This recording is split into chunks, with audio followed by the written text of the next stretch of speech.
goes. Welcome one. Welcome all. It's time for another exciting edition of, you guessed it, the show with no name on Vaughn Radio. Now let's lift off. 7, come on. 6, 5, 4, Come on. 3, 2, Yes, 1, yes, 0. yes. Ignition. Let's do this like we never Lift knew off. this. Lift off. 30 minutes after the hour.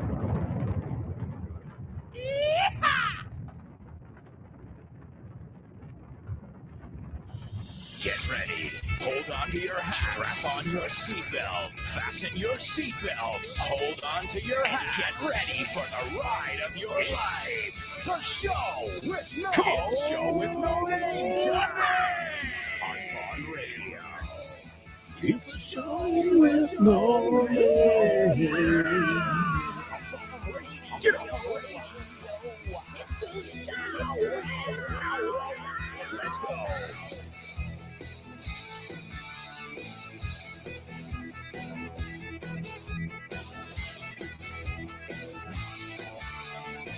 Ladies and gentlemen, welcome. Welcome, Show with No Namers. You are the ones that make this show. It ain't about me. It isn't. Suena poco, no, como no estudiado, pero estudiado. It ain't about me. It's about all of us. Getting together, sharing, learning, laughing, and having a good time.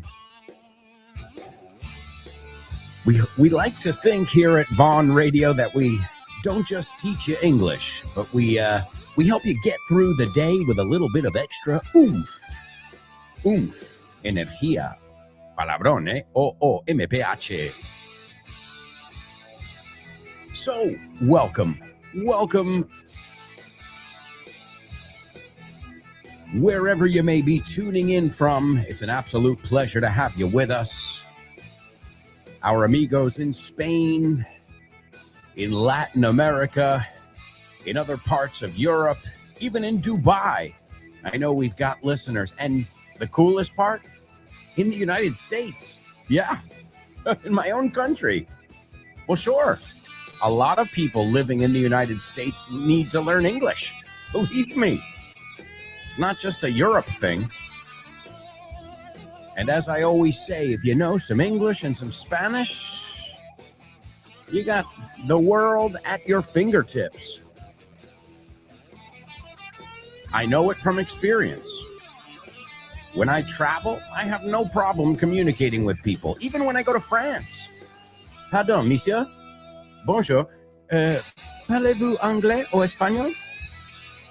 And all of a sudden, they treat me a little bit nicer.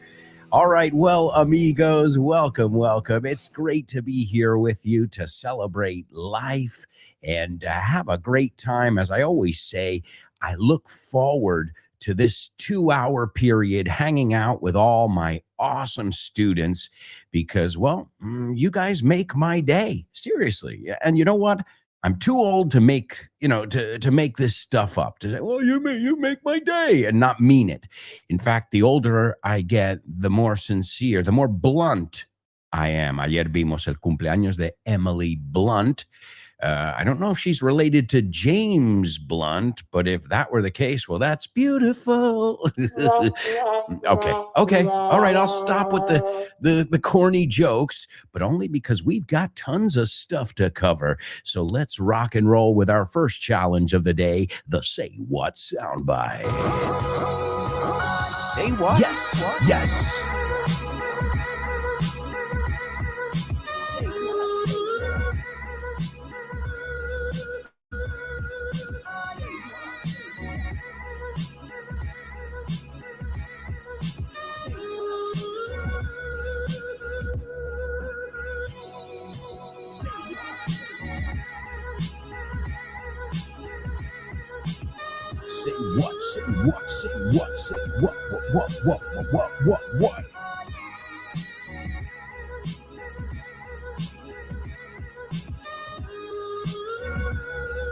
And I gotta say something, even though I don't use social media regularly, I still get amazing messages from you guys daily. So thank you. You know, people saying, hey, Alberto, I listen to the show with my family. Hey, Alberto, thanks for brightening up my day. And you know what? Your messages brighten my day. So thank you. As I said, you know, I like to spend time in the real world, not the digital world. I think we've all had enough. No thanks. I'd rather go hug a tree like the hippie that I am. As I told Richard Vaughn yesterday, he goes, are you more left-wing or right-wing? I can't figure you out. No sé si tú eres más de izquierdas, derechas. You know what I told him? I'm a hippie. Yeah, I've always, you know, when I was in high school, we idolized the 60s. You know, we were in the 80s, 90s. So just like now, the kids dress like we did in the 90s and the 2000s. So deep down, I'm a hippie. And I don't identify with any political party. I think they're all crooks. Yeah, of course they are. What do you think? They care about you? And I'm talking about all of them. They don't give a fuck about you, only your votes. And once they got them, do they keep their promises? Absolutely not. So don't idolize. Don't put any politician in. I know people like, are you so, fuck off. They're all a bunch of criminals. And if you think that they're your friends, well, it worked. Ha funcionado el engaño. If you think they care about you, well, I don't know. Maybe when you're younger, I get it, you know. You're taught in civics and in history class, our forefathers, you know, fought for our... No, those days are done. It's every man for himself, as we say. Cada uno cuida de su propio culo. So, but it was funny. I said, Richard, what am I? How would I identify on the spectrum? Hippie. Peace, love, good vibes, nature. All right, hippie without the drugs part. I'm not interested in the drugs and all that stuff. But I mean the free love. I don't know. It was something, at least it seemed, maybe we idealized it as well when I was younger, but it seemed like the 60s. I'm talking about in the United States. Obviously, the 60s in Spain was quite a different situation, right? You guys were we're on a different scale here. But in the 60s in the United States, you know, it was young people had a voice, it seemed. Music was revolutionary, you know, and we looked up to the 60s. And I remember we used to wear tie-dyes, you know, tie-dyes, estas camisetas que las tiñes de color, y you literally take rubber bands, se hacen con gomas, and you dip them in the dye, in el tinte, and you get these awesome patterns. So I was a hippie. I wore tie-dyes every day in school. And bell-bottoms. Yeah, estos de campana. Believe me, I wanted to live in the 60s. But then again, you know, you got to be happy where you are. But it's funny because I remember when I took a wardrobe class, una clase de wardrobe, ¿cómo lo decís? Vestuario, you know, for theater. And the teacher said, well, the cycle's about every 30 years. So every 30 years, what was popular becomes popular again. Call it nostalgia, call it vintage, as they say now. Pero por favor, no digas vintage, porque no es age, es age. Ese age rima con bridge, right? Advantage. Vamos a decir algunas palabras. Dilo conmigo, por favor, en voz alta. Advantage. Language, age. El sonido es age, no age, no age, sino age. Suena como bridge. O sea, si sabes pronunciar bridge, dominas esta terminación. Lo que hay que hacer es asimilarlo, practicarlo. And if you go to Google or ChatGPT or wherever you get your info from, and you say, dame una lista de palabras con la terminación age in inglés, practice them. Practice aloud, but they should all sound like age. Language, right? drainage, drenaje, and so on and so forth. These little tricks that can help you sound better, right? Estos truquitos que decimos como el hable y el ible, a bull, un toro. No es responsible or able, it's a bull. Responsible. And if you bear it in mind, well, next time you come across that suffix or prefix, you'll know how to say it. Also, folks, I'd like to urge you to participate in our weekly speaking section.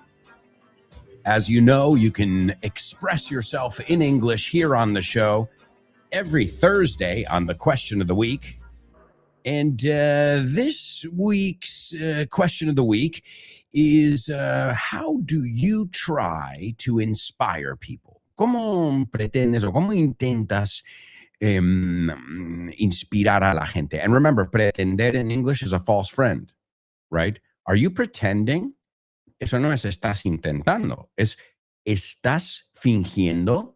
Are you pretending to be happy when we know you're really not? So, folks, if you'd like to participate like the students who already have, Chris Valrol, Alberto, Cristina Chicago, and Anix, well, you have until the end of the day on Wednesday to participate. And again, keep it, general guidelines here. Keep it at around a minute. I think in about a minute, you should be able to express that idea. And also, of course, the other important thing is introduce yourself. I mean, I always say, hey, we're going to hear from Anix right now, but there's nothing better than hearing you say, hey, everybody, it's Anix, right? And then you're practicing your introduction, how you say hello to people, as well as expressing your thoughts or your opinions about different topics. And Anix, speaking of Anix, she sent me an email with her participation for this week. And she said, I love the questions this month. They're really soul searching. Yeah, well, sometimes, we do ridiculous questions like, right, what's the funniest, what's the most awkward thing that ever happened to you? Or what's the funniest thing?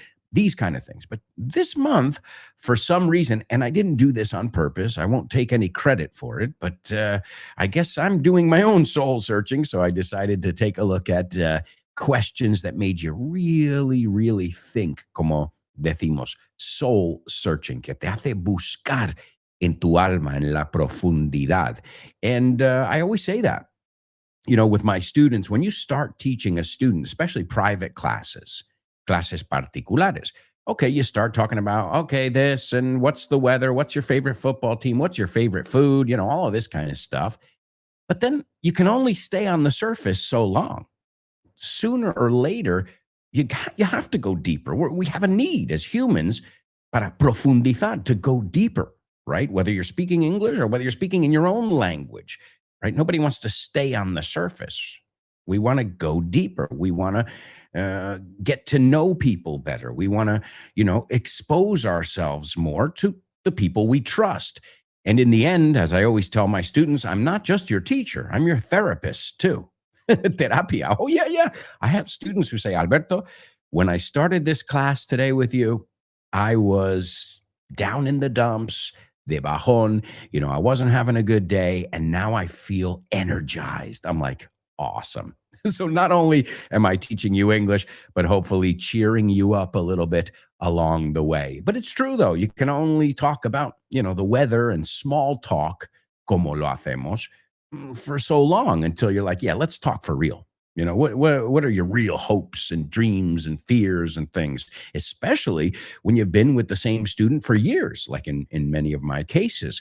I have had most of my students that I have now, I've had for years, so I don't only know them, I know their families. I've been to their homes. You know what I mean? You end up becoming friends with your students because it starts out, this is the way, at least in my experience, it starts out where as a professional, as a quote unquote good teacher, porque le decís vosotros, no porque lo digo yo, I care about your English. I care about your English progress. But there comes a time when I start to care about you as a person too. And I guess that's only natural. So that's, a little bit of therapy, a little bit of fun while you're learning English. Why not? Why not? If you can kill two birds with one stone.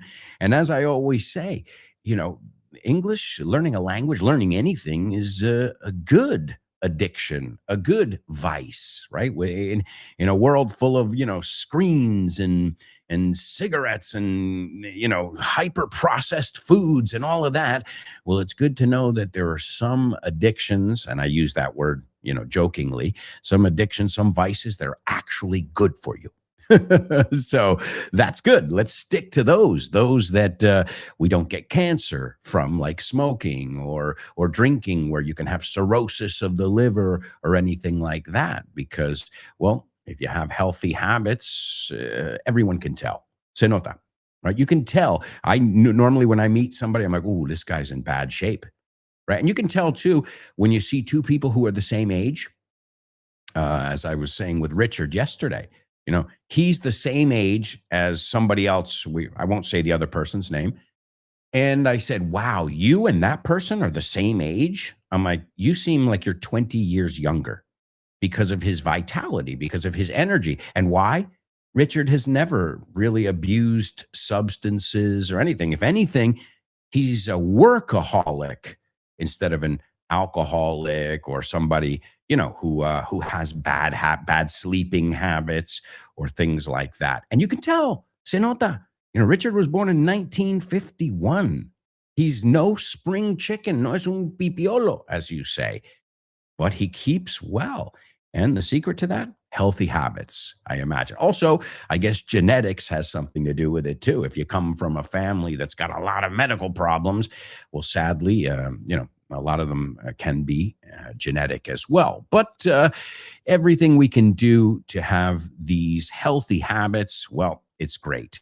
It's a great thing because people can see it. People can feel it when you're healthy. All right, let's see what we've got then. We're going to do today's Say What soundbite. I think this one's going to be pretty tough. Bastante difícil, okay? But do your best. This is not, I'm not looking for perfection because as I told my daughter the other day, she goes, Daddy, did I do it perfect? I'm like, I don't know what that means. Perfect. What does perfect mean? Perfect. Are you happy with how you did it? Did you do it better than last time? Then that's perfect. Next time, you can even try and perfect it more. But the idea of perfection, I don't really understand it. You know what I mean? We're always a work in progress, all of us. And I don't mean with English. I mean in life. We are a work in progress. So, folks, do your best. Again, I think it's going to be on the harder side compared to other ones that we've looked at. So everybody pay attention. Here's your Say What soundbite for the first time. A Chinaman goes to see the eye doctor. After the exam, the doctor says, I know why you're having trouble. Chinaman says, why? Doctor says, you have a cataract. The Chinaman says, no, I have a Rincon Continental. You don't get it? Alberto, estoy leyendo un cómic y me estoy dando cuenta de que todas las onomatopeyas que salen son verbos en inglés. Of course, man. We love making it easy. Por ejemplo, aquí pone chomp y está un animal masticando. Sure, to chomp. Es mascar, ¿no? Sí, mascar. Y lo haces con tus piños. You're chompers. Ah, chompers es los piños grandotes, ¿no? Vale, y to click, por ejemplo. To click. Well, to click is what you do on a computer. You click. Pinchar. Perfecto, pinchas con el ratón. Claro, tiene sentido. To gulp. Well, before I was gulping my soda. Gulp, gulp, gulp, gulp, gulp. Claro, estás tragando como un pato. Eso es, no es lo mismo que sip. Bien. To thump. Thump. Don't thump your fist on the table. No des un pum, pum en la mesa. De hecho, el conejito de Bambi se llamaba Thumper. Eso es, todo tiene sentido en inglés. Claro que sí, por eso hemos hecho el tercer libro de This Book is the Milk, que se llama This Book is the Shit. Este libro es la leche. Por Alberto Alonso y Damián Moya. Así da gusto aprender. Y lo sabes. And you know it. Pop quiz. Pop quiz. Pop quiz. Pop quiz.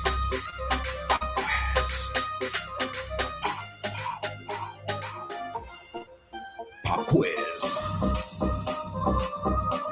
Yeah.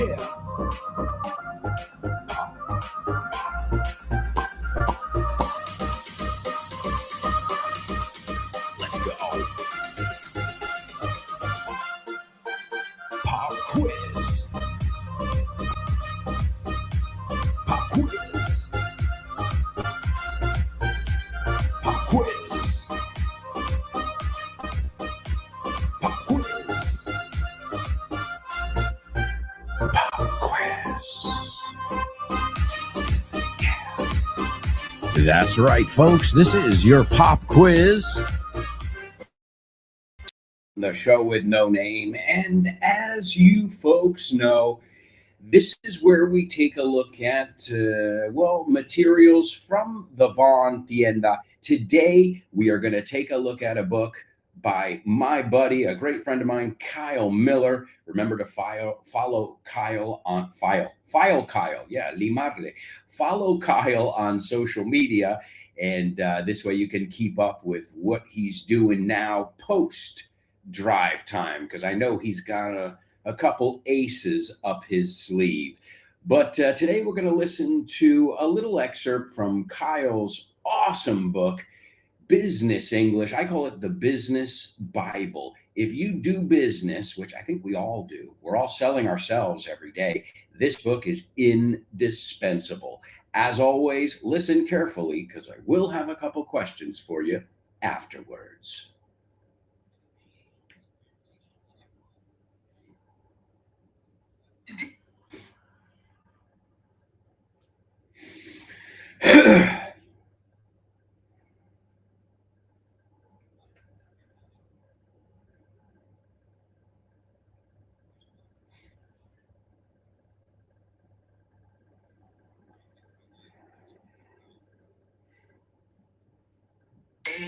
We are going to take a look at a book by my buddy, a great friend of mine, Kyle Miller. Remember to follow.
All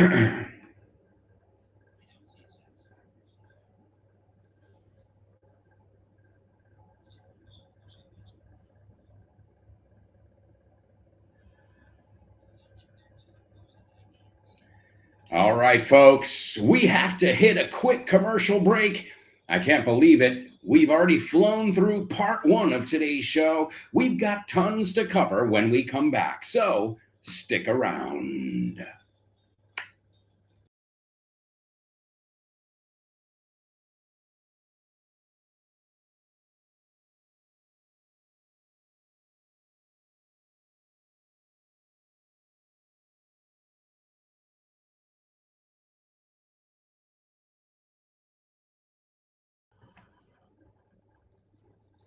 Welcome back, folks. Welcome back. This is part two of today's show with no name here on Vaughn Radio. Don't forget, we've got a Vaughn Radio trivia night coming up. It's right around the corner now. I hope I can make it. I've got a busy day that day and the day after. Man, unbelievable. Mark your calendars. It's March 3rd. March 3rd. It's the first Tuesday of every month, and it's at 8 p.m. at, you guessed it, where we always have it, the Toast Tap Room.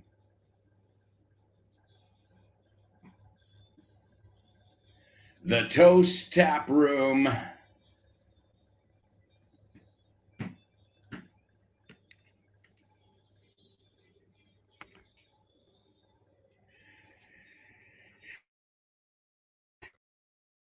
The Toast Tap Room is in Malasaña.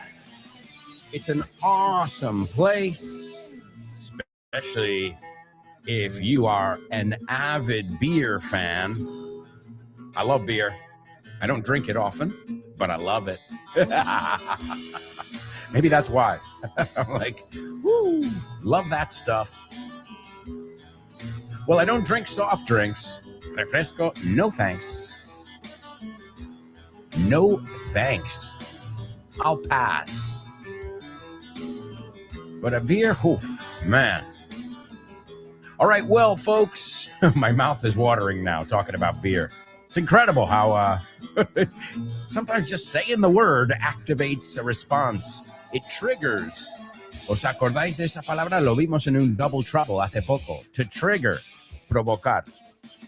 Trigger es also gatillo, ¿no? Provoca un disparo si tiras. If you pull the trigger, it will trigger a reaction in everyone. Y lo hacemos también como sustantivo. What are your triggers? Las cosas que te provocan. Your triggers. He's very easily triggered. Es fácil de provocarle. All right, amigos, we've got tons of stuff to do here on the show. So let me give you the the pop quiz challenges first, and then we can take it from there. All right, so the first one, they said the word enemy. Okay, that's a good word, and I know you all know it. It's pretty similar to Spanish. Enemigo, enemy. It's not hard. Well, I'm looking for a synonym, a short and sweet synonym for enemy or adversary. Adversary también is right. It's quite long. So there's another way we say enemigo. Use it in context. That's what I would recommend. And well, this way we know if you're using it correctly. So enemigo, pero busco un sinónimo para la palabra enemy. All right. Number 2, they use the phrasal verb superar in there. We've looked at it before, so you should know it anyway, right? My students, whether you heard the audio, whether you're just joining us now, you should know superar, right? Hemos superado esa palabra ya, right? So superar. And the last one, redactar. Redactar. Okay, when we talk about a contract or something like this, redactar. And it's another phrasal verb. Now, that one, I'm sure we've looked at it, but not recently. The second one we've seen pretty recently, and the first one we've looked at. So all of these words are words that you should know already because we've looked at them here on the show in the past. All right, number one, otra vez, estamos buscando un sinónimo para enemigo, enemy. Número dos, superar. Úsalo en contexto, puede ser alguna situación difícil en la vida, puede ser una enfermedad, right? It's used in obstáculos también. So again, use it in the way you would use it to make sure you're using it correctly. And the third one, redactar. Okay, redactar. That you can say to redact, but it's not very common. We would use the phrasal verb 9 times out of 10, or really 10 times out of 10. All right, so there you go, folks. Those are your challenges from Business English. You can pick up Kyle's awesome book at Von Tienda. And what am I going to say? Deberías saber este cliché ahora. Wherever fine books are sold, no? So check it out. We've got materials for everybody. Maybe business English. You're like, yeah, I don't really need business English. I need to brush up on my phrasal verbs. Toma, brush up on. Quitarle el polvo, estudiar, no estudiármelos. I need to brush up on my basic grammar stuff. I always get confused with countables and versus uncountables.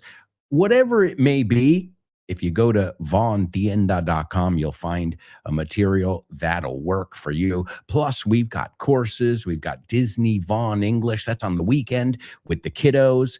We've got private classes. We've got group classes, online classes. We've also got self-study, nuestros cursos de autoestudio, and translation booklet, which I always recommend because it's got every structure that you'll ever need in there. Okay, so you've got present continuous, you've got the past tense, you've got the present perfect, you've got, even the future perfect tense, que no se usa tanto, right? I will have done 1,000 shows by that date. Eso es el futuro perfecto. But again, I don't focus on that one too much because I would prefer that you master the ones that are used every day. Hablamos siempre en el pasado, el futuro, el presente realmente, right? So también el presente perfecto, but these are the most common, el continuo, I'm going, I'm eating, ¿no? Para hablar de lo que estamos. So, when I focus on teaching structures and grammar, I try and focus in general, especially here on the show, on the most common ones. But sometimes we look at the past conditional. Hubiera, si hubiese, right? I would have gone if you had told me, right? Pero otra vez, esa se usa, si se usa el presente continuo 20 veces en un día, I'm making up the number, pues esa se usa una, right? Si eso. So again, there are more tenses, just like there's vocabulary that's used more often. And that's what you need to focus on. You don't need to learn every single word in the language, but you need to learn the ones to be able to talk about yourself and your situation and what's happening, right? So that's why I'm always telling you guys, don't just learn it, but also figure out when you're learning it, where to apply it, where you can put it into practice, because that's the key there, putting it into practice, ponerlo en práctica. All right, so those are your challenges. Also, let me give you the Say What soundbite. Here it is for the second time. A Chinaman goes to see the eye doctor. After the exam, the doctor says, I know why you're having trouble. Chinaman says, why? Doctor says, you have a cataract. The Chinaman says, no, I have a Rincon Continental. You don't get it?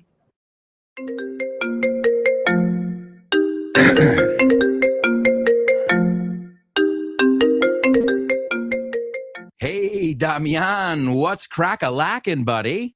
Hey, Alberto, I was planning to do some sports this week. What about playing baseball? Ooh, baseball. I love it. But I'm not sure yet. Can we touch base next week? Touch base. Estamos en contacto, ¿no? Hablamos en algún momento. Yeah, okay. Let's touch base. Okay, what about basketball? Do you want to play basketball? Oh, man, I love basketball. It's one of my favorite sports. But I don't know if I can this weekend Because I've already got plans. Oh, man, that's the way the ball bounces. That's the way the ball bounces. Así están las cosas, ¿no? Así bota la pelota. Así bota la pelota. That's the way the ball bounces. I love that expression. Okay, what about tennis? Do you want to play tennis? Well, I love tennis, but I'm not really a good player. If you don't mind playing with a novice, the ball's in your court, buddy. La bola está en mi campo, ¿eh? La pelota está en mi tejado. All right. Do you want to play some soccer? Sure, I'd love to play some soccer or football, as you call it. What time do we kick off? Perfect. We're kicking off at 9. Are you available? Sure, but I might have to play some golf before with some friends. It's par for the course. It's par for the course. Es lo normal, ¿no? Es lo normalito, lo que se hace. Mhm. Okay, what about billiards? Do you like playing billiards? Yeah, but right now I'm behind the 8 ball. I'm behind the 8 ball. Estás detrás de la bola 8, como que llevas las de perder. Yeah, wow, a lot of idiomatic expressions here. Muy buenas expresiones. Si es que así da gusto aprender inglés con un profe como Alberto y un poquito de creatividad, tienes This Book is the Shit. El mejor libro para aprender inglés que te has echado a la cara in your life.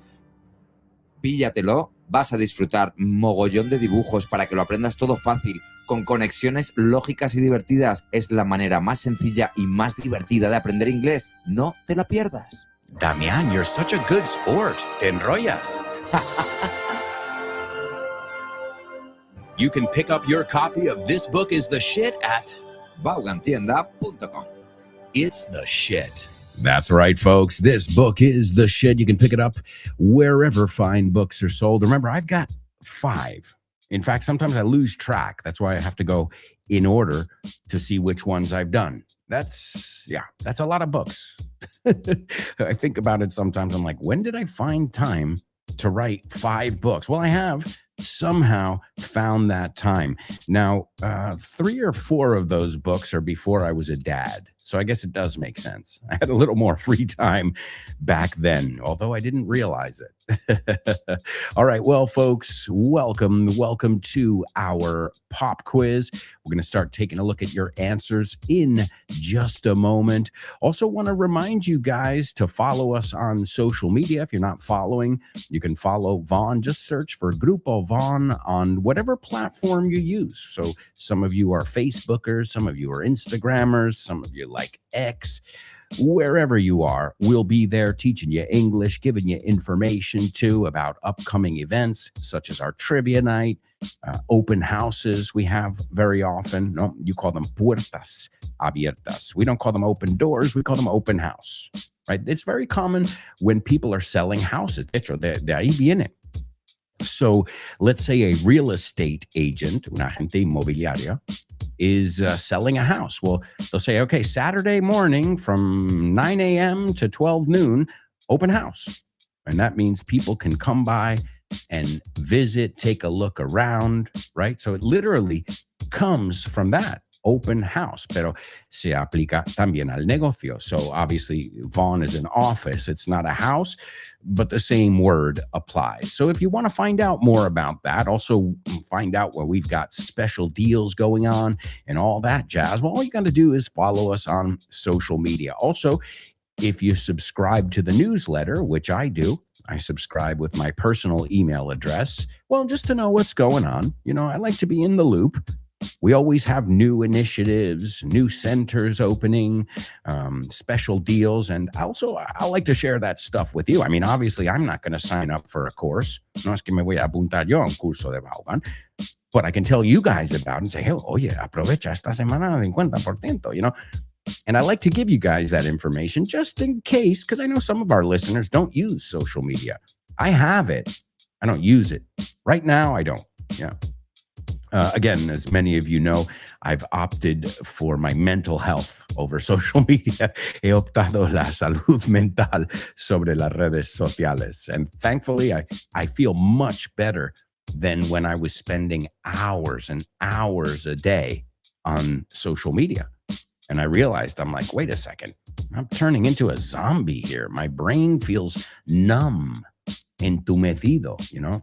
And I gotta say, ever since I rarely use it, I feel great. So, hey, I recommend it to any of you. Do a detox. You'll feel a lot better.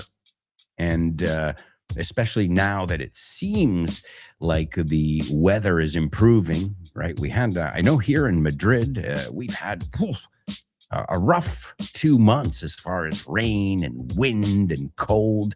In fact, right in my housing development, donde yo vivo, a huge tree was uprooted and fell. And when I say huge, I mean huge. I was like, oh my God, thank God nobody was under it or near it when it fell. And I don't think the good weather's here to stay, but well, it can't be as bad as it was for the last 2 months. Well, no, I'm lying. My mother sent me a photo yesterday of her car, and guess what? You can't see it. It is completely buried in the snow. And my mom doesn't have American cars are not small, but incredible. She said, I said, Mom, you went outside in this snow? It's dangerous. And she goes, no, my neighbor took the picture for me. And I said, oh, okay. All right. So they are getting, you want to feel lucky. Take a look at New York in that area. They are covered. I think my mom said that was the biggest snowfall they had in the last 10 years. So I guess it's not that bad, right? As we say, the grass is always greener. Siempre parece que el otro lo tiene mejor, but not always, right? In fact, as I tell my daughter, she's like, oh, but my friend at school is really good at math. I'm like, all right, tell him to do the equations in English like you do. He can't. Okay, well, then he's not that good, right? I'm like, okay, well, tell him to explain history in English to you, because you can do the math that you're doing, la matemática, in English and in Spanish, right? And well, that person just knows how to say dos más dos es cuatro. 2 plus 2 is 4. So my point, don't compare yourselves with others. Your biggest competition is you from yesterday. And you guys know that. I don't have to tell you here in our group, when we do our spelling bee and these ones that are competitions, doesn't matter who came first. It matters that, you did better than you did last time. Okay. And again, we're not about speed here. Yeah, it's good to be fast, but our main goal is to sound good. And that's not always good. Sometimes people who talk too fast, I know it happens to me. Even I have a very high level of Spanish as far as comprehension. And this morning I was listening to a voice note from a friend, and I guess he was sleepy or something. He's like, I'm like, I told my wife, can you translate that for me? I don't know what he's saying. So, yeah, sometimes talking fast isn't always a good thing because, well, you lose some clarity in there. But also a native speaker. I mean, I love when you guys say in Spain, you say, es que habláis tan rápido. I'm like, have you heard yourselves? ¿Os habéis oído hablar? You guys are fast as hell when you speak Spanish. It's a fast, and then you're saying we talk fast. Well, anybody who has mastered a language and feels comfortable with it, well, you're eliminating that thinking. You're eliminating those moments where you have to say is or was, or what, porque ya lo tienes. It's innate. It's second nature from having practiced it so many times, and that's what we're looking for. That like my wife, I always say she doesn't know grammar in English. But if I tell her, ¿qué frase de estas dos es correcta? She'll know instantly. You know how she'll know? Tú dirías esto, nunca dirías esa. She knows it from, just by having her ear. And again, she's making zero effort to learn. She's not studying English. She's just like, that just doesn't sound right. No, como vosotros. Si yo digo, la mapa, instantáneamente, tu cabeza hace, la mapa.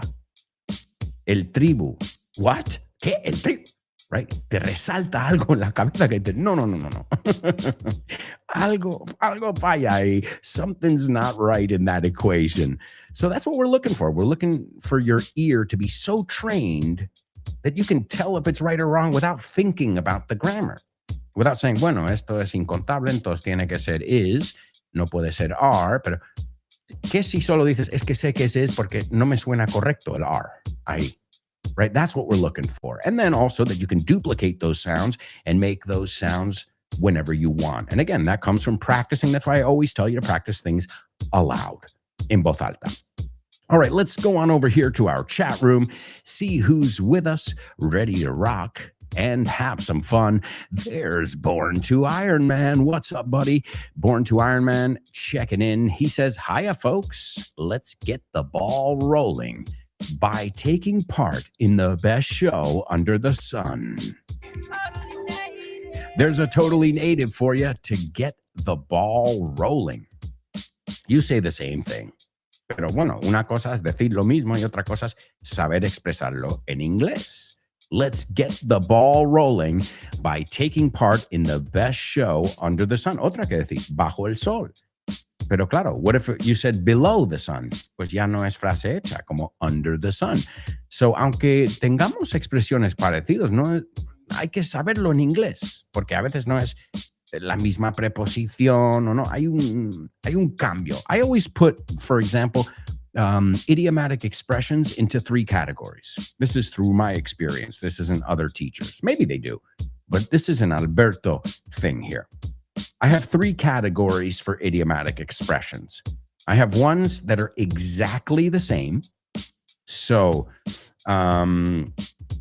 that one, let's get the ball rolling. Ponemos el balón a rodar, or however you say it in Spanish. Exactly the same. Then category 2 is ones that are similar. So time is money. Pues you say, tiempo es oro. Easy. Hablando del rey de Roma, speak of the devil, right? Es cambiar el rey de Roma por otra cosa. Pero al final, right, te conozco como la palma de la mano. We say the back of your hand. I know you like the back of my hand. Otra vez, es parecido, pero hacemos ese pequeño ajuste. And then you've got ones that have got nothing to do with each other, where you express it one way and we express it in a totally different way. They may be related, the idea, but it's not a direct copy. So, for example, you say, and y me encanta esta, la gota que colmó el vaso. It's a great one. Eso fue la gota, because it's very visual. Una gota y pff, the glass overflows, right? Colmar is to overflow, sobrefluir.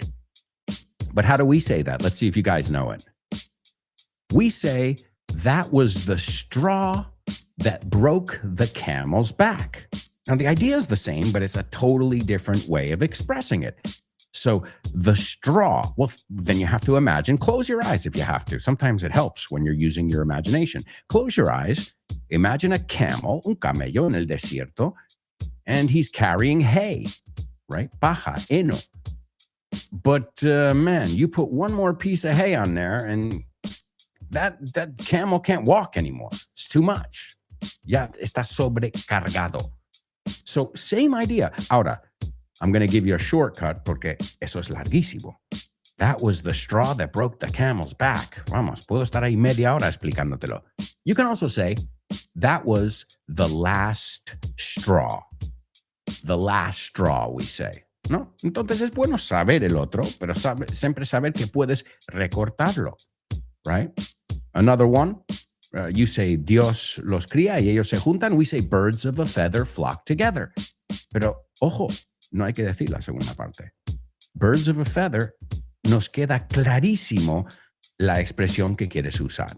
So that's a good thing you can do when you're learning idiomatic expressions. Okay, esto es categoría igualito, o categoría parecido, o categoría no tiene nada que ver. Otra vez, la idea es igual, pero la forma de expresarlo es diferente. And I love idiomatic expressions. They tell you a lot about how society thinks, right? How they view things, what comparisons they use. It reminds me of comedy. You know, if you're going to make a joke about a fat guy in Spain, well, maybe you'll say, este tío, whoever. But if you're going to say it in the United States, well, you would use a guy who's known for being overweight in the United States. So the joke might be the same. It's the cultural reference that changes. You catch my drift? And I love that stuff. That to me is one of the most fascinating parts of learning a language. All right, let's see. Born to Iron Man is taking a stab at today's today's pop quiz. And he says, the Roadrunner, the Roadrunner, eso es, you say corre caminos, we say corre carreteras. The Roadrunner always guests over. Oh, no, you're adding an extra S in there, buddy. So guests, so the Roadrunner always gets over the traps of his primary foe, Wile E. Coyote. That's right. So to get over, not gest, cuidado, se te ha colado una S ahí, amigo. To get over. So we use it. How long did it take you to get over the death of your grandma? Right? I'm getting over a cold. Right? We have a few obstacles, but we'll get over them. Okay? So, y mi favorito, get over yourself. Supérate de ti mismo, como no te quieras tanto. Get over it. So yes, and then the other word for enemigo is foe. F-O-E. ¿Sabes por qué me gusta? Friend or foe. Friend or foe. Los dos empiezan con F. It's a good way to remember it. And then he says, have you ever draw up a formal document? Oh my God, it's a drag. Te tengo que hacer una corrección. Have you ever, va con la tercera columna, porque have es el presente perfecto. Have you ever drawn up a formal document, right? So cuidado, bien las palabras, pero unos errores ahí que tenemos que retocar. Ladies and gentlemen, we'll be right back with much more. So stick around.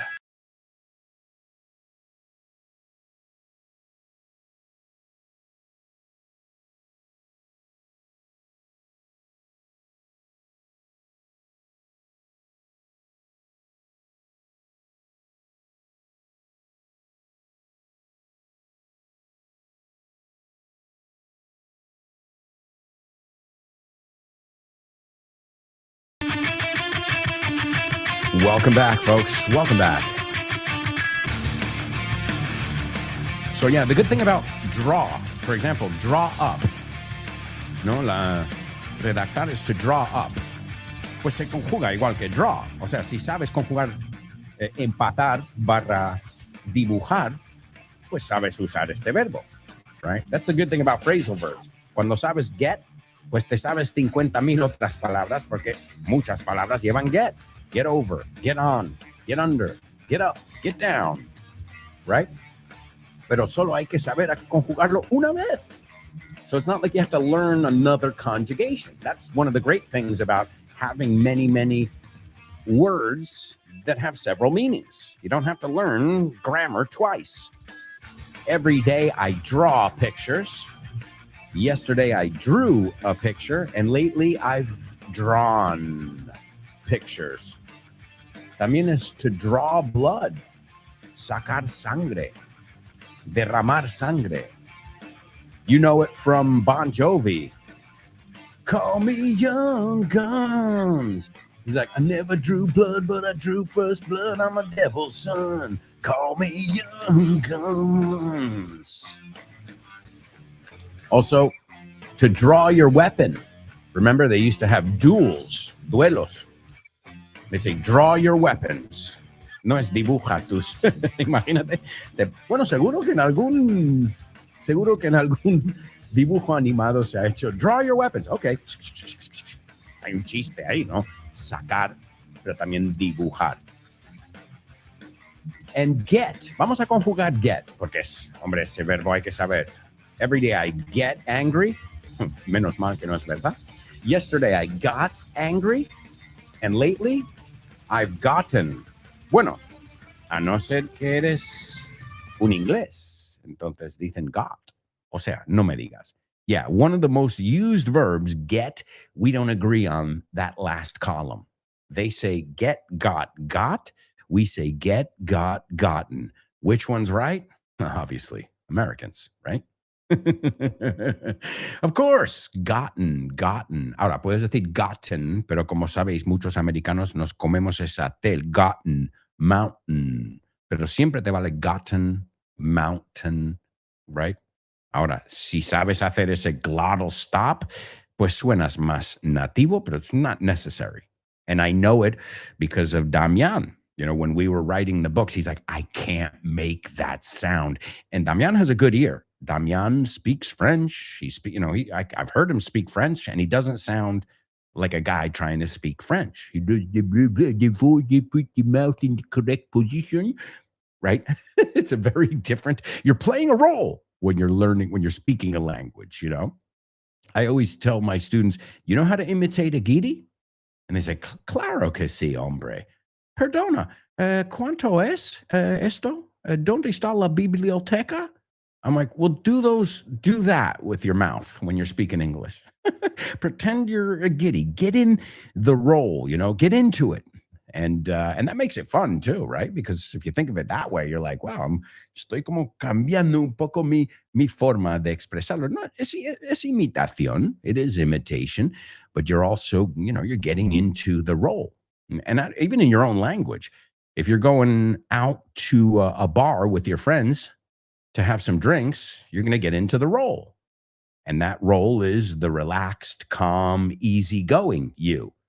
If you're in a job interview, you don't want to have that same energy. You want to play a different role. Even though the language is exactly the same, your energy is different, right? The way you express yourself, your tone is different. I think about it with my friends and my family.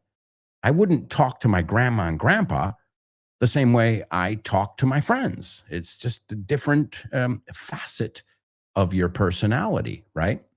Okay, my amigos, so let's take a look over here. We've got a lot of stuff to do. We're going to rock and roll with a section that we look at tricky words and we demystify them. It's Homophones on the show with no name.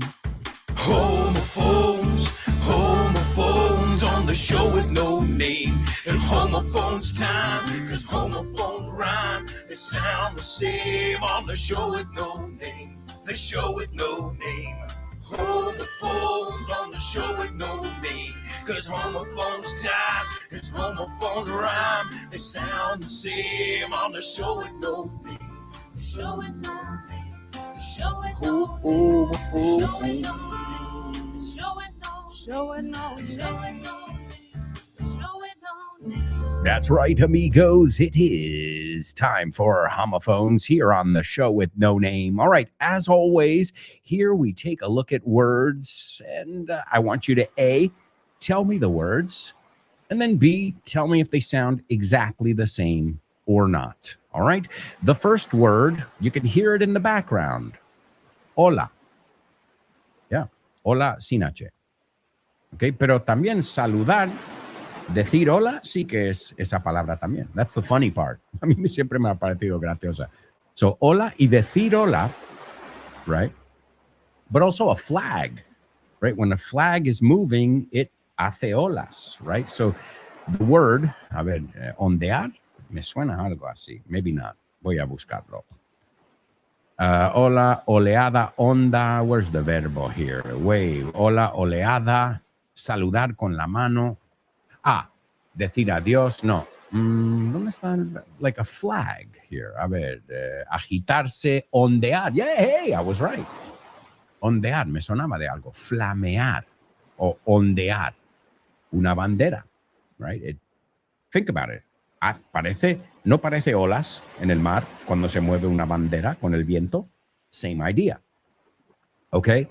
So, again, it's agitar, ondear, oleada también, right? In the figurative sense, when we talk about a surge of something, o literalmente una oleada cuando hablamos del tiempo meteorológico, ¿no?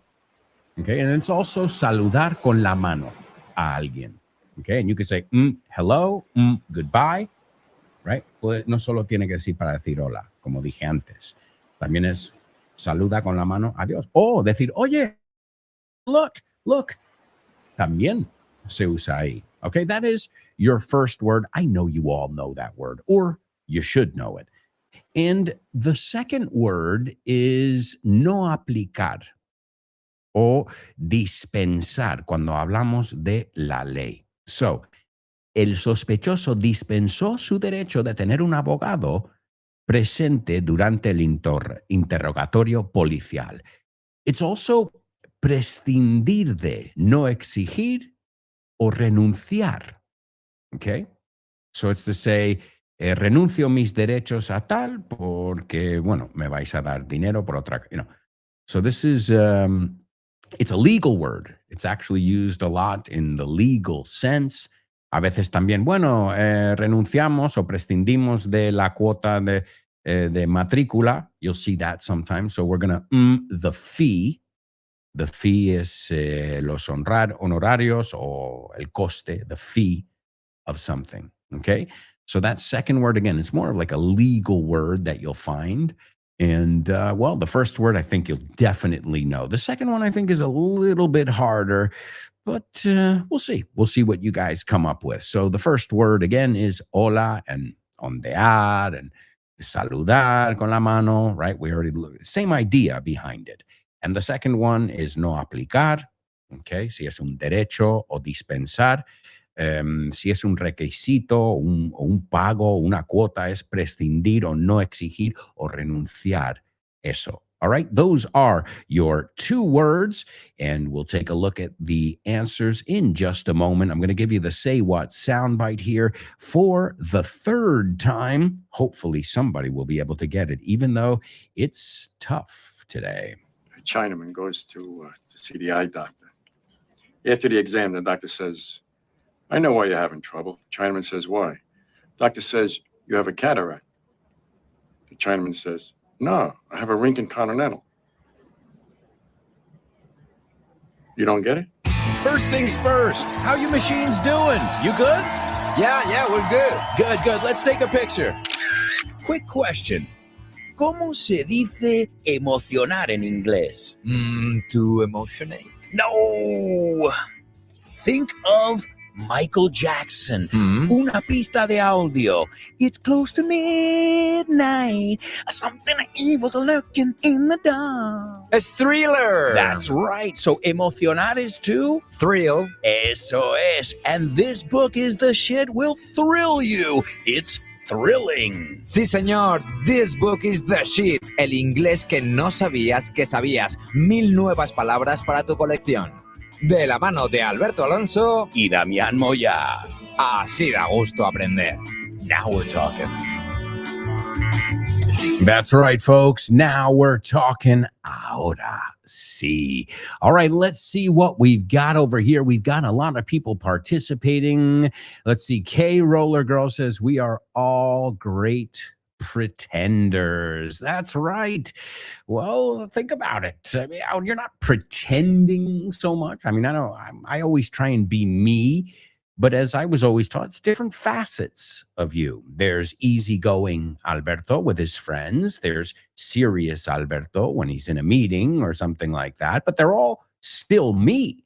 Like, you don't want to lose who you are, but yeah, you are playing a role in different situations. It's not the same if I'm talking to my daughter than if I'm talking to, my best friend. It's just a different energy. It's not even about the pronunciation, or it's the energy. Even the body language changes. So this isn't even just about the sounds you're making. It's about the way, if you're in a job interview and you're sitting back and you've got your feet on the table, you're not going to get the job, right? Si estás reclinado, you're not going to get hired. Now, if you're at your friend's house watching a movie, having a pizza, and you're sitting there with your feet on the table, no big deal. In fact, if you were rigid at your friend's house, he'd be like, what's the matter, man? Relax. Why are you so nervous? So again, even our body language changes, not just our words, our tone, but, and it's natural. It's natural, right? We aren't one-dimensional beings. All right, let's see. Born to Iron Man gives us the two words, and he says they sound alike. Okay. K Roller Girl gives us the words, and she says it's the same sound. Okay, so right now we've got two students here who totally agree.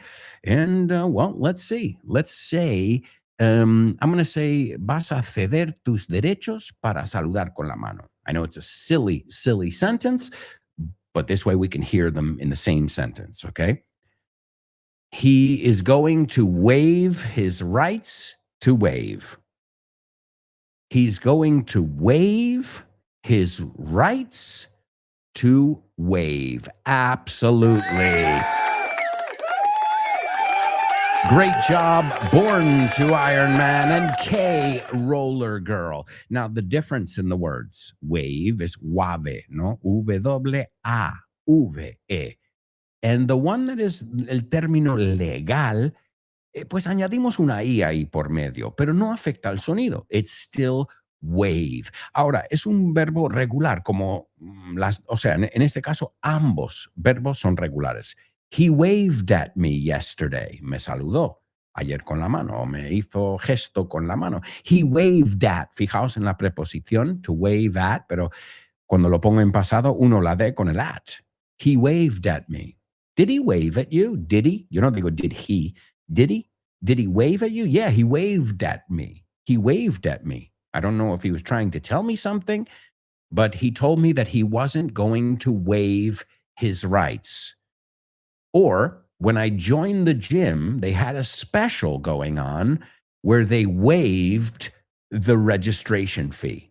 Prescindir de, right? Lo quitan. So great word to know. No exigir, renunciar. Let me give you the examples over here. The lawyer waived his fee for the case. El abogado prescindió de honorarios en el caso. We already gave you the one with the suspect waiving his rights. So it's also used with a claim. So he waived a claim. Renunciar a un reclamo. Renunciar al cobro de algo. There you go, amigos. Wonderful job.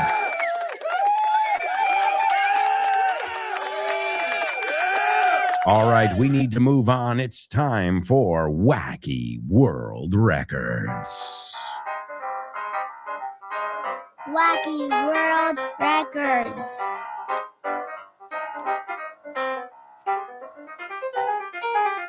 These are the wackiest records in the whole wide world.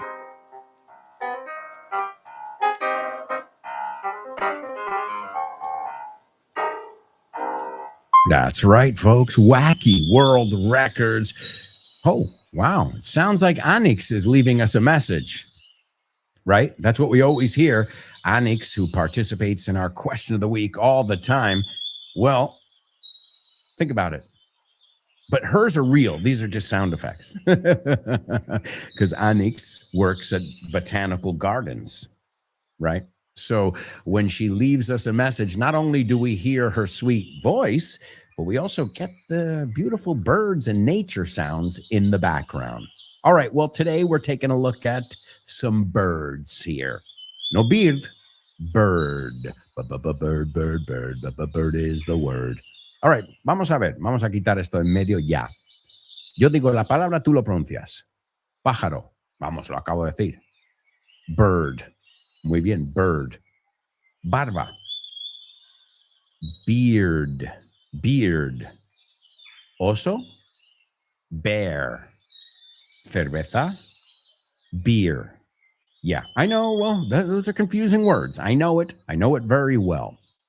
Well, today I figured we'd take a look at some of the world records in nature, specifically having to do with birds. The fastest bird overall, diving, zambulléndose, right? So when they're up in the air and they dive down, that is the peregrine falcon. Okay, halcón, you say falcon? The peregrine falcon, and it is capable. This is incredible. Are you ready? Now we know why they call it el ave, right? El tren este rápido. The peregrine falcon is capable of reaching speeds of over 320 kilometers per hour. 300. I mean, that's faster than the AVE, right? The high-speed rail here in Spain is around 300K.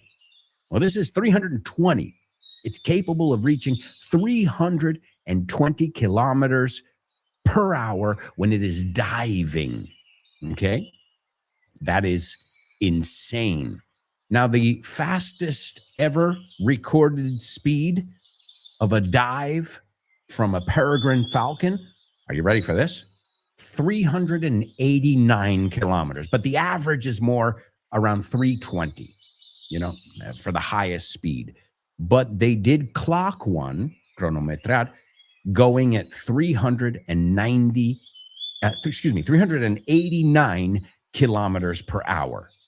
Whoa. Now, hey, makes sense. Now I know why they call it el ave. Now, the fastest bird in level flight is a different one, because that's called diving or stooping. To stoop. Rebajarse, bajarse, right? Zambullirse. You know it from, but you didn't have to stoop so low. En ese caso no dice literalmente, es rebajarte. No tenías que rebajarte a ese nivel.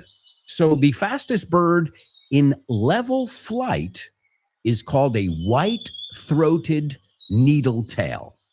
Okay, so pues diría yo sin googlearlo ni nada que tiene una garganta blanca y tiene una cola de punta, right? White-throated needletail. And this one in level flight, this is not diving now, reaches speeds of up to, are you ready for this? 169 kilometers per hour. That is a lot of wing flapping there. My God. I mean, guys, all of you know the speeds because you drive. That is incredible that an animal can move that quickly. And the fastest bird as far as running is concerned. So we looked at diving. We looked at level flight. Well, the fastest runner, let's see if you can guess this one. It's a flightless bird. Flightless, que no vuela. What is a very well-known ugly, es feísimo este pájaro? Ostrich. Avestruz. Ostrich. That's right. Well, they can run at sustained speeds of 70 kilometers per hour.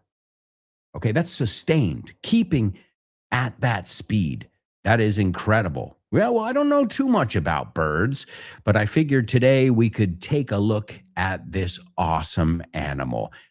And I can teach you the expression. We've looked at it before. It's for the birds. If something is for the birds, es lo peor. All right, folks, that was Wacky World Records. Right now, we're moving on to our Spelling Bee. Spelling Bee. Spelling Bee.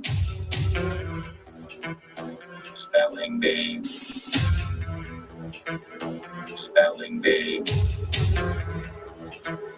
Spelling Bee.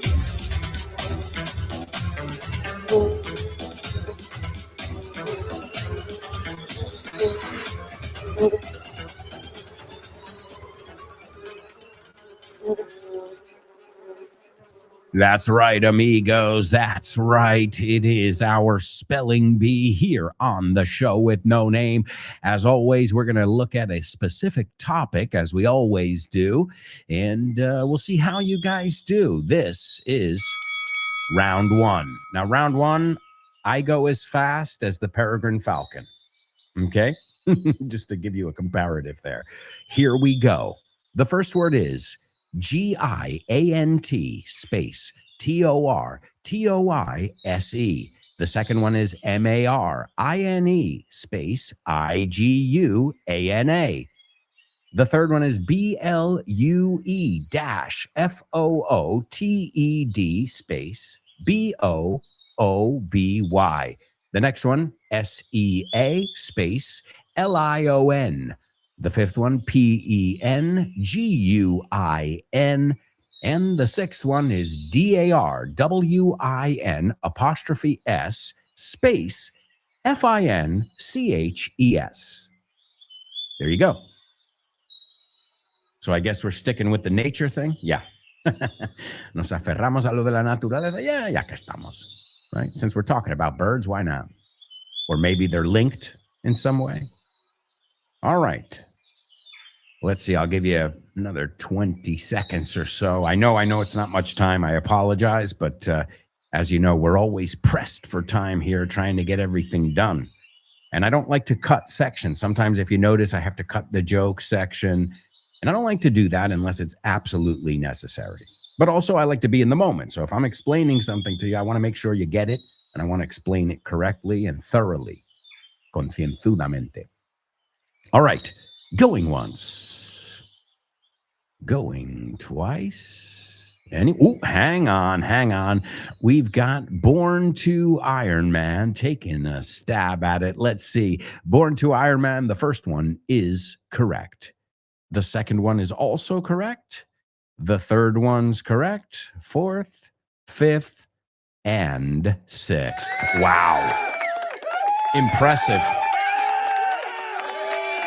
Very impressive. Very impressive, because not only did you nail them at lightning speed, but you also got them right. You dotted your I's and you crossed your T's. Awesome job. Born to Iron Man. All right, here's round 2 of today's Spelling Bee. Now, in this round, I go at a more moderate speed. Okay, here we go. The first one is GIANT space TORTOISE. The second one is MARINE space IGUANA. The third one, BLUE dash FOOTED space BOOBY. The fourth one, SEA space LION. The fifth one, PENGUIN. And the last one is DARWIN apostrophe S space FINCHES. There you go, folks. Those are your Spelling Bee words. Round 2. We'll see if anybody else can join our amigo Born to Iron Man on the podium. Folks, we're off to our final commercial break. We'll be right back with so much more. So, if I were you, I wouldn't even think of going anywhere. Stick around.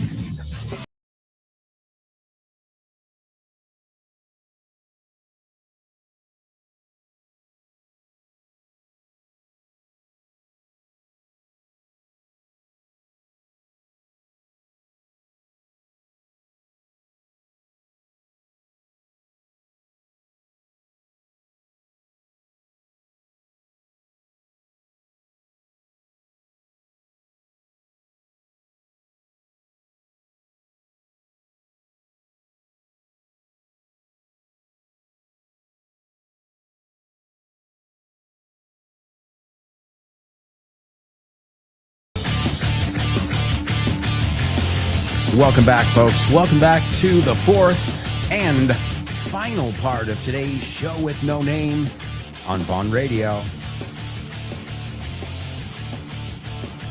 That's right. This is Vaughn Radio, and you can learn English all day long with my amigos. You've got Rob Grams and the Provo Show. You got Fitz with No Excuses. You've got also our amiga Ale and her program Speaking with Confidence right after this show every day on the Vaughn Radio app. You've got Speak English with Ruby. Let's Get Random with Jules Linares. The Lunchtime Show with Rob Grams. The Salad with Dave Boyes.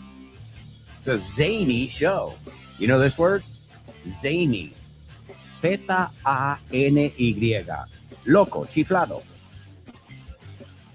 It's a zany show with our amigo Dave Boyce. You've also got Kyle Miller in Drive Time. You can still catch the repeats. Plus, you've got Chris Frank in Frankly Speaking. Jessica Fernandez in the hour to empower. And the one and only Richard Vaughn. Download the free Vaughn Radio app and you can learn English on the go. Hey, that's the name of my my first book. My fifth. ¿Ves cómo me pierdo? No, my fourth. Bueno, uno de ellos.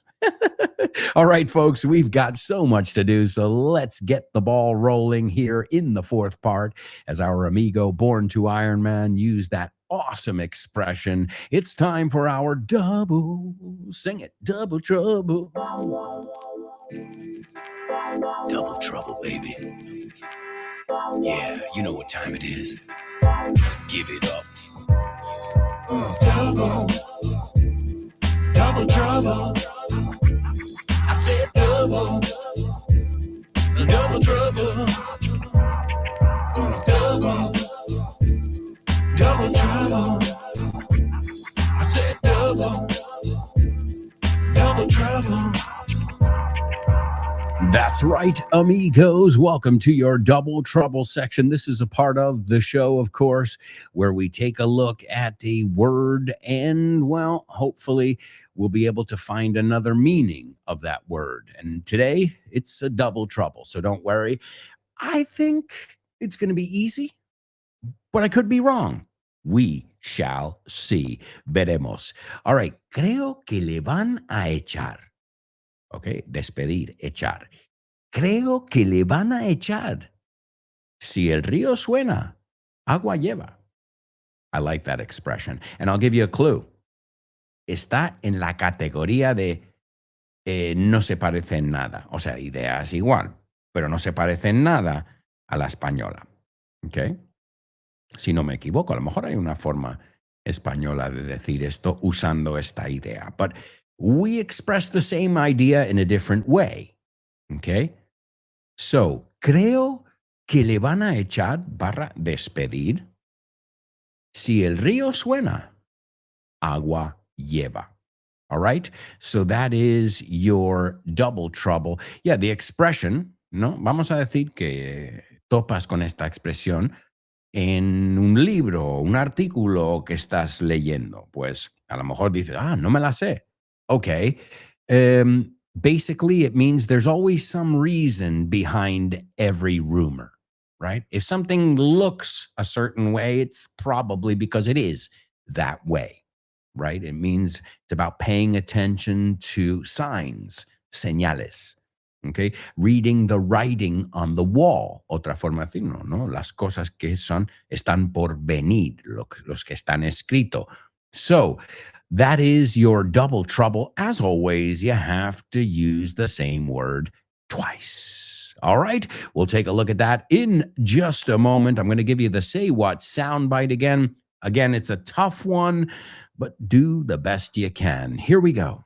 A Chinaman goes to see the eye doctor. After the exam, the doctor says, I know why you're having trouble. Chinaman says, why? Doctor says, you have a cataract. The Chinaman says, no, I have a Rincon Continental. You don't get it?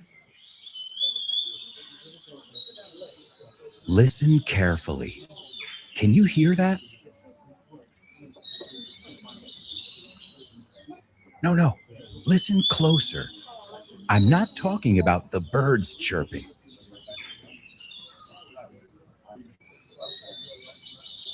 I'm talking about everybody speaking English and feeling comfortable. Listen.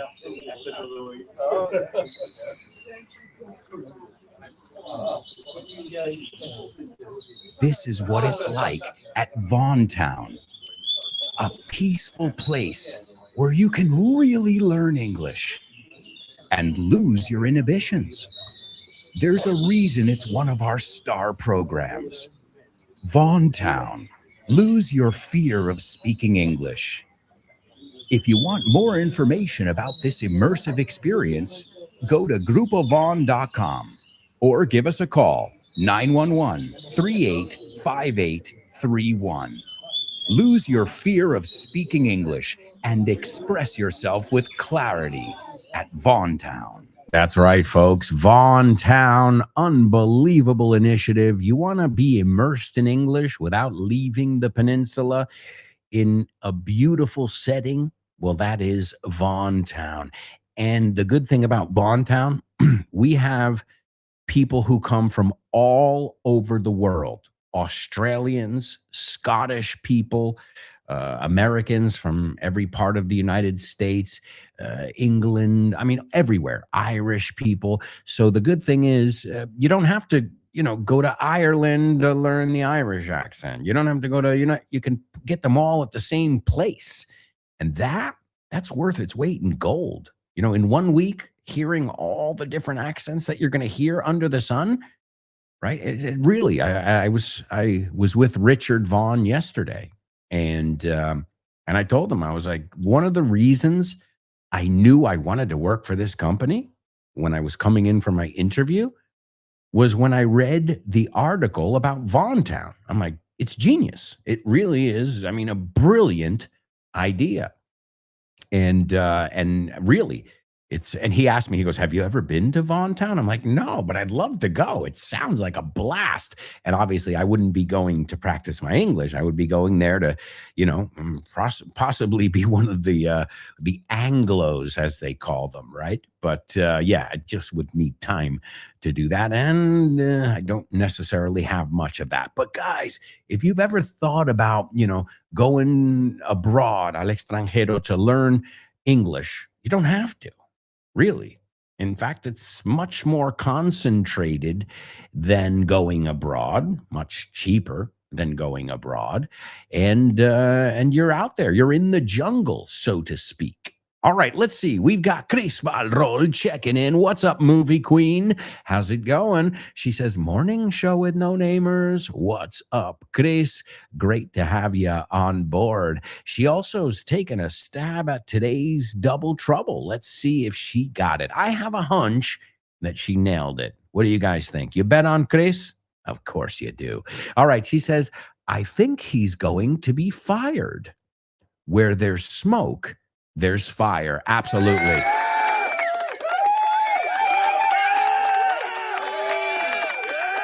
I think he's going to be fired. Where there's smoke, there's fire. No, al final es la misma idea, pero es otra forma de expresarlo. No, you say, si el río suena, agua lleva. Or we say, si ves humo, es que hay incendio. No ignoras las cosas, las señales obvias que hay. So where there's smoke, there's fire. Excellent job, Chris, knocking it out of the park in our double trouble. Also born to Iron Man. He says, I think they're going to fire her or him. Yeah, no specifique. Where there's smoke, there's fire. Perfect. Where there's smoke, there's fire. Yeah, have you guys heard that expression, or did you look it up? Did you find it for this challenge? Well, if not, it's one of those expressions in the category of totally different. But again, if you think about the idea behind it, it's exactly the same. Si oyes algo, si ves algo, pues está relacionado con lo otro, right? So excellent job, Chris Valrol and Born to Iron Man. And now we're also going to check our answers in today's spelling bee.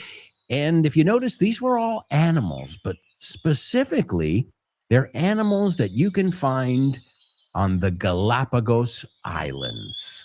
Now, when we think of Galapagos Islands, you think of, nature untouched, right? You do think of a very natural environment. And, today in 1832, Ecuador annexes the Galapagos Islands. So I figured we could take a look at some of the animals, some of the species that you can find on the Galapagos Islands. The first one is a giant tortoise. Now, this is interesting because how is a tortoise different than a turtle? I always got confused with this. Vamos a poner tortoise. Tortuga. Okay, tortuga. Okay, a land turtle. Okay, vamos a ver esto. Tortoise versus turtle. Tell me, Google, please. Here we go. Turtles and tortoises are both reptiles with shells, but they differ primarily in habitat and anatomy. Turtles are generally aquatic or semi-aquatic with webbed feet. Webbed feet, ¿cómo se dice? Que los pies que tienen como piel entre los dedos, right? So with webbed feet or flippers, while tortoises are exclusively land dwelling. Yes, I just learned something myself there. And they're sturdy with elephantine legs. O sea, tienen patas como elefantes. So see that? I just learned something new. So turtles are generally aquatic or semi-aquatic, and tortoises are land dwellers. And a land dweller, to dwell es vivir, que vive en tierra firme. So there you go. Awesome stuff there, folks. I never knew the difference myself. Learning a little bit here. So the giant tortoise, why? Porque es marino. Okay. The next one, marine iguana. I think that's pretty clear. Un iguana que es, no, que va en el agua. Also, the blue-footed booby. I love the name of that bird. You know why they call it a booby, right? Booby es teta. But they call it that because it goes booby, booby, booby, booby, booby, booby. Piquero, pájaro bobo. Oh, I didn't know you called it that. Pájaro bobo. Booby, booby. They say booby, which is kind of funny. I remember when my daughter, we were watching a documentary. She goes, why does he keep saying booby? I'm like, because it's a booby. So a blue-footed booby was number 3. It's a hyphenated word con guion ahí. The next one, a sea lion, león acuático. The next one's a penguin. Cuidado, he oído mucha gente decir penguin, ¿no? Pen, con inglés es P-E-N, right? Penguin. Penguin. And the last one was Darwin's finches. Okay, now we all know Darwin, Charles Darwin, who spent time at the Galapagos Island. But a finch is a pinzón. También pone fringílido. ¿Fringílido? Pinzón, más fácil. So finch. There we go, folks. Learning a little bit about the birds, but not about the birds and the bees. You know what the birds and the bees means? Sex. Yeah. I'm telling you. So if you just say we're learning about birds, great. If you say we're learning about the birds and the bees, ya cambia totalmente lo que quieres decir. Excellent job to all of you who participated in our spelling bee. Now it's time to go to the movies. Name that movie.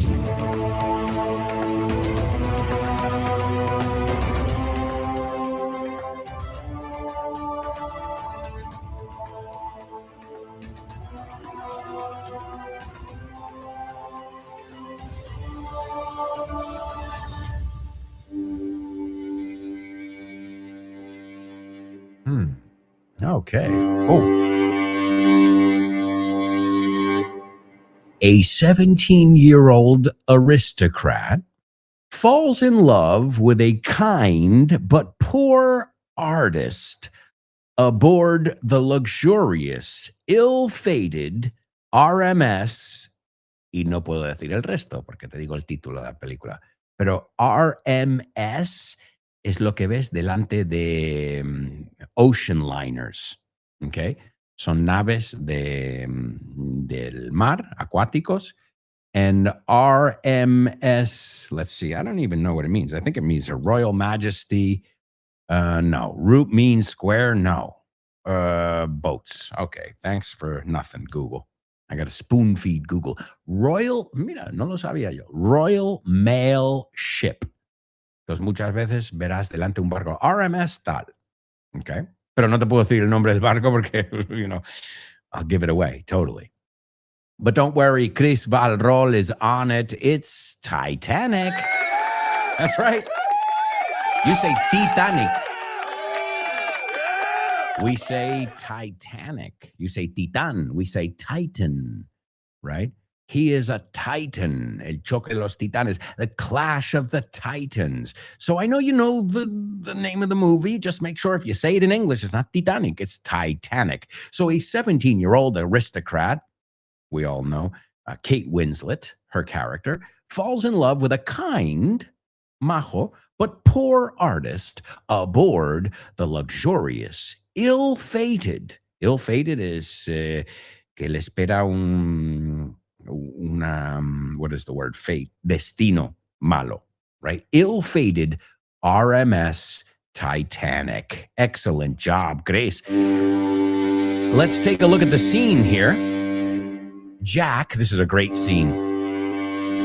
The scene when they're all having dinner with Jack for the first time, and he's invited, and he doesn't know what to do. She tells him, she's like, use the spoons in this order. No, he's like, what do I do with all this silverware here? Very, very funny scene. And Jack says to all the other guests dining at the table, yes, ma'am, I do. I mean, I've got everything I need right here with me. I got air in my lungs, aire en los pulmones, a few blank sheets of paper, unas hojas de papel sin nada. I mean, I love waking up in the morning not knowing what's going to happen or who I'm going to meet or where I'm going to wind up. Vimos ese phrasal verb ayer. Remember, it's wind, wound, right? Where I'm going to end up, where I'm going to wind up. Es lo mismo, okay? So who I'm going to meet or where I'm going to wind up. Just the other night, I was sleeping under a bridge. And now, here I am on the greatest ship in the world, having champagne with you fine people. I figure life's a gift, and I don't intend on wasting it. You don't know what hand you're going to get dealt next. No sabes las cartas que te van a tocar. You learn to take life as it comes at you. Okay? And this means cogerlo por seguro, con filosofía, paso a paso. You learn to take life as it comes at you, to make each day count. And Molly Brown says, well said, Jack. Y creo que todos podríamos decir eso. Bien dicho. Well said, Jack. So yes, the movie is Titanic. I'm sure you've all seen it. I won't give you any spoilers, but the ship sinks. All right, folks, it's time to move on to famous birthday trivia.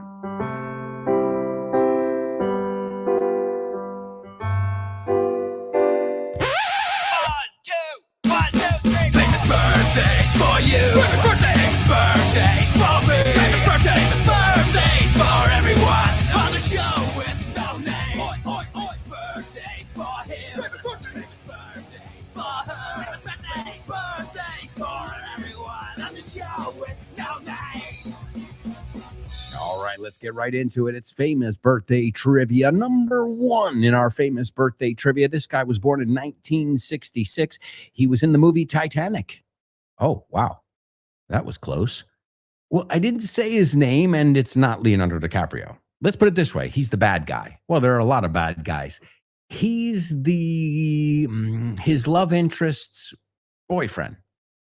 Okay, so he's the rich guy who she's kind of, in a relationship with, but it's more kind of like a convenience relationship. But then she really falls in love with Jack. So, yeah. But he's been in many, many movies.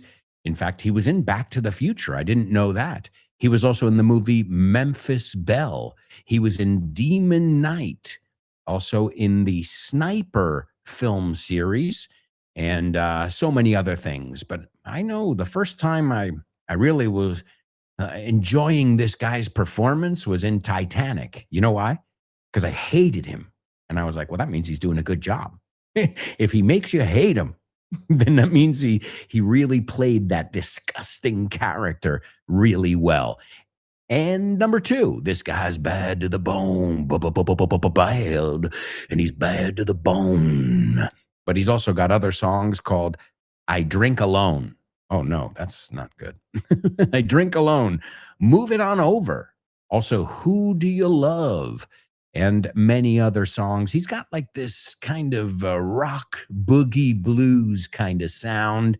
And, well, I think his songs are world famous. Bad, bad to the bone. They've been in many, many movies. And last but not least, speaking of movies, this guy was in The Godfather Part 2 and many other movies, but he was mostly known, or is, I'm killing the poor guy, he's still alive. He's old, though, because he was born today in 1931. So he is no spring chicken. And well, he was globally well known for playing the role of junior soprano in The Sopranos. He was also in Boardwalk Empire. So obviously the guy is of Italian descent, possibly, right? All right, so those are your 3 famous birthdays. Again, he played junior soprano. And I've got to say, The Sopranos have got some really funny lines, but some of the funniest lines and interactions come from this character, Junior Soprano. All right?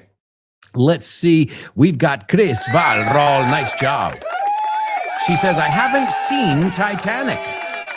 That's all right. It depends, It's interesting. It's an interesting movie. I recommend this kind of a movie you want to see on the big screen. I remember seeing it at the movies and just being, wow, because of the special effects and all of that. And she says, happy birthday to Billy Zane. We looked at the word zany before. O sea, si cambiamos la E por una Y, es Billy Chiflado. Billy Zane, George Thorogood, and Dominic Chianese is number 3. And that's going to bring us right to our Say What soundbite. This is Dominic Chianese, and he's playing the role of junior soprano, and he's telling a racist joke. I'll tell you that now. He's making fun of Chinese people. Okay. But again, he's playing a role. It's not the actor. It's the character. And he's talking to his number 2, Bobby Bacala se llama. And he goes, a Chinaman, you would say a Chinese guy. Chinaman ya es anticuado. Pero bueno, es lo que tiene. El personaje es así. So a Chinaman goes to see the eye doctor. El oftalmólogo, you say? After the exam, the doctor says, I know why you're having trouble. Sé por qué lo estás pasando mal. And the Chinaman says, why? ¿Por qué? And the doctor says, you have a cataract. No, catarata. You say the same thing, no, en los ojos. And the Chinaman says, no, I have a rinking continental. And then silence. And he says to Bobby, you don't get it? No lo captas? No lo pillas? Do you guys get it? A cataract, Cadillac, right? The doctor says, you have a cataract. And he goes, no, I have a Lincoln Continental. So he's playing with how the Asian people in general have difficulty with that R and that L sound. So he's comparing the word cataract with Cadillac. All right, so here it is, junior soprano. A Chinaman goes to see the eye doctor. After the exam, the doctor says, I know why you're having trouble. Chinaman says, why? Doctor says, you have a cataract. The Chinaman says, no, I have a Lincoln Continental. You don't get it? All right, folks, excellent job today on the show. We have got to get going, but we are going to say goodbye with birthday boy George Thorogood's song, I Drink Alone. Thank you so much, everybody. We'll be back tomorrow with more. Ciao for now.